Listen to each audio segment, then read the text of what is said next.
오늘 우리에게 주신 하나님의 말씀은 창세기 1장 14절에서 25절 말씀입니다. 창세기 1장 14절에서 25절 말씀, 우리 한 목소리로 같이 읽겠습니다. 하나님이 이르시되 하늘의 궁창에 광명체들이 있어 낮과 밤을 나뉘게 하고 그것들로 징조와 계절과 날과 해를 이루게 하라. 또 광명체들이 하늘의 궁창에 있어 땅을 비추라 하시니 그대로 되니라. 하나님이 두 큰 광명체를 만드사 큰 광명체로 낮을 주관하게 하시고 작은 광명체로 밤을 주관하게 하시며 또 별들을 만드시고 하나님이 그것들을 하늘의 궁창에 두어 땅을 비추게 하시며 낮과 밤을 주관하게 하시고 빛과 어둠을 나누게 하시니 하나님이 보시기에 좋았더라. 저녁이 되고 아침이 되니 이는 넷째 날이니라. 하나님이 이르시되 물들은 생물을 번성하게 하라. 땅이 하늘의 궁창에는 새가 나르라 하시고 하나님이 큰 바다 짐승들과 물에서 번성하여 움직이는 모든 생물을 그 종류대로 날개 있는 모든 새를 그 종류대로 창조하시니 하나님이 보시기에 좋았더라. 하나님이 그들에게 복을 주시며 이르시되 생육하고 번성하여 여러 바닷물에 충만하라. 새들도 땅에 번성하라 하시니라. 저녁이 되고 아침이 되니 이는 다섯째 날이니라. 하나님이 이르시되 땅은 생물을 그 종류대로 내되 가축과 기는 것과 땅의 짐승을 종류대로 내라 하시니 그대로 되니라. 하나님이 땅의 짐승을 그 종류대로 가축을 그 종류대로 땅에 기는 모든 것을 그 종류대로 만드시니 하나님이 보시기에 좋았더라. 아멘. 오늘 본문은 우리가 너무나도 잘 알고 있는 창조의 이야기입니다. 하나님께서 말씀으로 이 천지를 창조하시면서 질서를 세우시고 그리고 반복하여 보시기에 좋았다라고 이렇게 선언하고 계시는 그런 장면입니다. 이 창세기 1장은 단순히 세상이 어떻게 시작되었는가 그냥 그것을 말해주기 때문만은 아닙니다.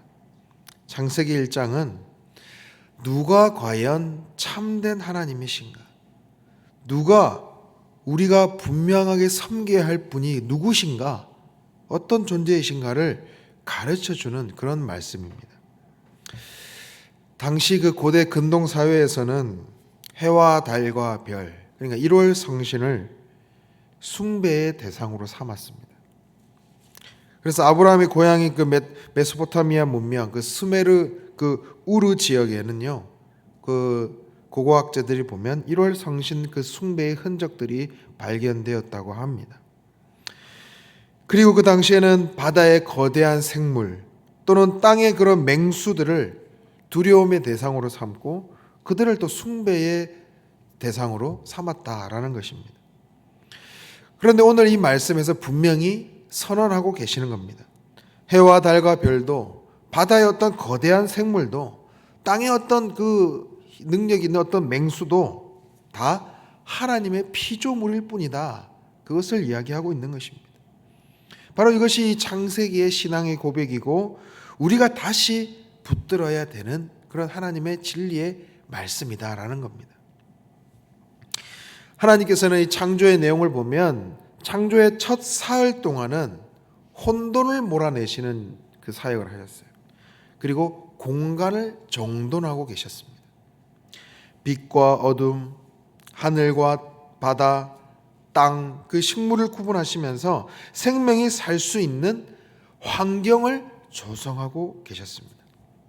그리고 우리가 읽은 이제 오늘 본문에서는 그 이제 나머지 사흘 동안은 그 공간에 생명으로 채워가시는 것을 우리가 볼 수 있습니다. 하늘에는 해와 달과 별, 바다에는 물고기를, 공중에는 새를, 땅에는 각종 짐승들을 두십니다. 이렇게 이 창조란 그냥 단순히 무에서 유를 창조하시는 그 기적을 넘어서는 넘어서서 바로 이 생명이 살아갈 수 있는 공간, 바로 그 공간을 책임 있게 채워주시는 하나님의 그 사역을 우리가 바라볼 수 있다라는 겁니다. 이 관점에서 우리의 모습도 한번 생각해 보면 좋겠습니다. 나는 지금 하나님이 허락하신 이 삶의 공간, 가정에서, 일터에서, 내가 속한 이 공동체 가운데 내가 과연 사람이 살만한 공간으로 만들어가고 있는가? 내가 과연 그 자리를 쉼이 있는 공간으로, 생명이 있는 공간으로 만들어가고 있는가라는 것이죠. 아니면 반대로 내가 있는 그 자리가 경쟁, 불안, 소모가 일어나는 그런 공간으로 혹시 내가 만들어가고 있지는 않은가? 한번 생각해 보아야 한다는 것이죠. 우리는 그 하나님의 그 창조의 질서 안에서 내게 맡겨진 그 삶의 공간에서 생명을 살리는 일을 해 나가야 된다는 것입니다. 그것이야말로 하나님께서 지금 오늘 이 말씀에 행하신 이 창조의 사역에 우리도 동참하게 되는 그런 하나님의 사명의 자리가 될 줄 믿습니다.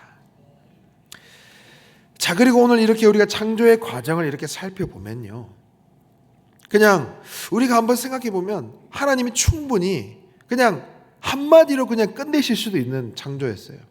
그냥 창조되어라 한마디 하면 하나님은 그냥 모든 것을 창조하실 수 있는 분이셨어요.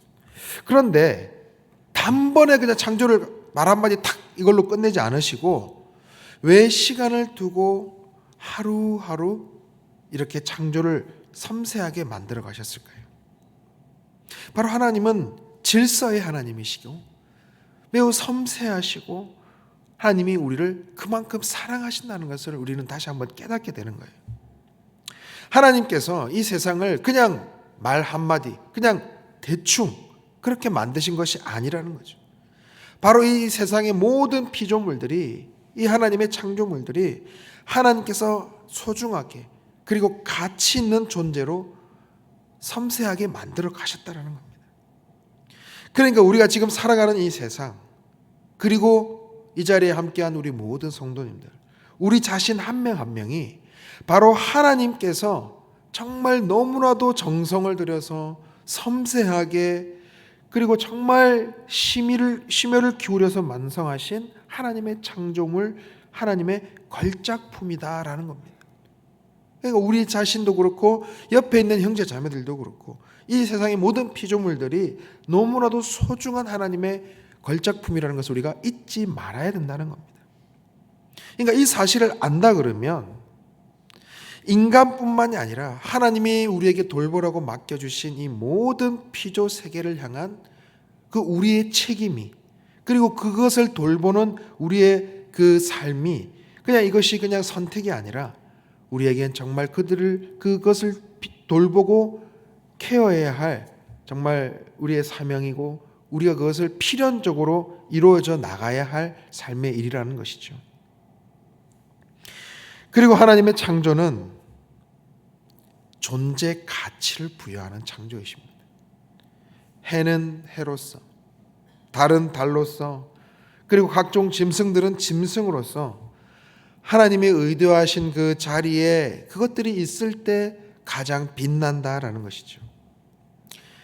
그럼에도 불구하고 우리 인간들은 그 가치를 자꾸만 벗어났어요. 그 가치를 왜곡해 왔어요. 앞서 말씀드렸다시피 자꾸만 피조물에 신성을 부여하는 겁니다. 그 피조물을 창조주보다 더 섬기는 그런 잘못된 왜곡된 행동들을 해왔다는 것이죠. 그래서 사도 바울은 로마서 1장에 보면 우리 인간들의 왜곡된 모습을 지적하고 있습니다. 바로 피조물을 창조주보다 더 섬겼다라는 것이죠. 그러니까 그 조물주의 자리에 피조물을 놓고 경배했다라는 것이죠. 그리고 로마서 8장에도 보면 모든 피조물이 탄식하고 고통하고 있다, 또 그것을 지적하고 있습니다. 그러니까 하나님이 만드신 그 피조 세상을 우리가 관리하고 돌볼 책임이 있는데, 우리 인간들의 그 책임이 있는데 그 책임을 회피하고 있다라는 것입니다. 오히려 망가뜨리고 있다라는 것이죠.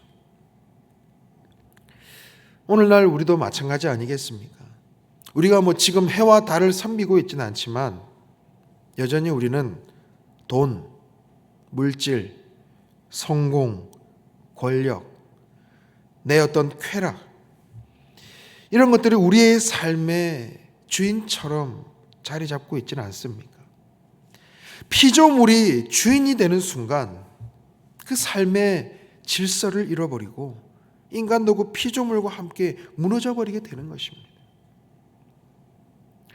제가 작년에 아들과 그 레고를 조립하는 그 놀이방이 있어요. 그래서 아들과 거기 한번 간 적이 있어요. 아들이 되게 좋아해가지고 갔는데, 이제 아들이 좋아하니까 저도 같이 신나게 이제 막 레고를 조립을 막 했어요. 그런데 처음에는 이제 모르니까 설명서를 막 꼼꼼히 보다가 이제 나중에 좀 익숙해지니까 그냥 그림만 보고 이제 바로 이제 막 맞추기 막 시작한 겁니다. 그런데 딱 뭔가 완성이 됐다고 생각을 했는데 부품이 남는 겁니다. 이 뭔가 다 끼워져야 되는데 뭔가 부품이 남는 거예요. 이게 왜 남지? 그리고 뭔가 그 원하는 대로 작동이 잘 안 돼요. 이게 움직여야 되는데. 그래서 도저히 안 되겠어 가지고 다시 설명서를 이제 꼼꼼히 본 겁니다. 그랬더니 중간에 이루어져야 될 그 조립이 이루어지지 않았던 거예요. 그냥 제 마음대로 조립을 해버린 거예요. 그러니까 뭔가 그 이 레고를 창작한 이 사람이 의도했던 대로 안 됐던 거예요. 그래서 부품을 다시 뜯고 다시 이제 그 부품을 조립해서 제대로 완성을 할 수 있었습니다. 그러니까 이 작은 어떤 그 장난감 하나도 그 창조한 사람의 의도가 이 설명서에 다 적혀 있는 거예요. 근데 그것에 따르지 않으면 창작한 그 의도대로 그 창작을 한 그 사람의 의도대로 이루어지지 않는 겁니다. 모든 물건들이 마찬가지 아니겠습니까? 창작자의 그 설명서, 그 의도한 대로 하지 않으면 그 물건은 제대로 작동하지 않는 겁니다. 의도한 대로 움직여지질 않는 거죠. 우리 인생도 마찬가지입니다. 우리도 인생을 살다 보면 때때로 방황할 때도 있고 또 여러 가지 어려운 시간을 통과하기도 합니다. 그럴 때 우리가 해야 할 것은 뭐냐면 바로 우리 인생의 설명서, 우리의 인생의 해답이 담겨 있는 이 성경 말씀을 다시 한번 꼼꼼히 살펴봐야 되는 거예요. 바로 우리를 창조하신 그 하나님의 뜻, 그 의도를 우리가 다시 점검해 볼 필요가 있다는 겁니다. 그럴 때 우리 인생의 어떤 방황이나 어려움, 고난들을 우리가 손쉽게 넘어갈 수 있게 되는 것이죠. 하나님이 우리를 창조하신 이유가 무엇입니까? 그리고 나는 지금 하나님이 두신 그 자리에서 하나님이 보시기에 좋은 창조를 내가 이루면서 살아가고 있는가? 이 질문에 우리가 다시 한번 스스로 답해 보아야 할 것입니다. 그 고대 사회에서 1월 성신을 숭배하고 점성술이 발달했던 그 이유는 무엇이겠습니까? 불안한 인생, 뭔가 내 마음대로 되지 않는 그 인생을 인간 스스로 통제하고 싶었기 때문이에요. 그런데 오늘 말씀은 분명히 말씀하시는 거예요. 그런 광명체들이 인생을 지배하는 것이 아니다. 바로 시간을 비추고 계절을 섬기는 그런 광명체들은 그냥 하나님의 피조물에 불과하다는 거예요. 우리도 마찬가지입니다. 오늘 살아가는 우리도 돈을 숭배하고 있지 않습니까? 돈에 따라서 살고 있지는 않습니까? 돈이 내가 바라는 만큼 있어야 안심이 되고 내가 바라는 뭔가 삶의 조건들이 갖추어져야만 만족하고 돈으로 인해서 감사하는 조건들이 채워진다 그러면 그것은 뭔가 출발부터 잘못됐다는 거죠. 그런 인생은 신앙인이라기보다 오히려 우상을 그 조물주의 자리에 놓고 있는 것과 마찬가지인지도 모릅니다. 신앙은 하나님을 신뢰하는 것이고 우상 숭배는 내 조건을 붙드는 것입니다. 우리는 이것을 반드시 기억해야 합니다. 우리는 오늘 이 말씀을 통해서 하나님의 말씀과 그 피조물의 순종이 조화를 이룰 때에 하나님 보시기에 참 좋은 세상으로 만들어진다는 것을 우리는 살펴보았습니다. 오늘 우리도 선택해야 됩니다. 헛된 것, 곧 돈과 물질, 세상 권력, 그 우상으로 그것을 우상으로 삼을 것인지, 아니면 창조주 하나님의 뜻에 내가 순종하여 맡겨진 그 삶의 자리를 창조의 자리로, 생명이 살아가는 공간으로 만들어 갈 것인지 우리는 선택해야 되는 것이죠. 하나님이 채우시고 하나님이 돌보시는 그 창조의 질서 안에서 우리가 온전히 회복되어지는, 생명을 살리는 그 공간을 채워나가는 2026년 한 해가 되시기를 간절히 소망합니다. 기도하겠습니다.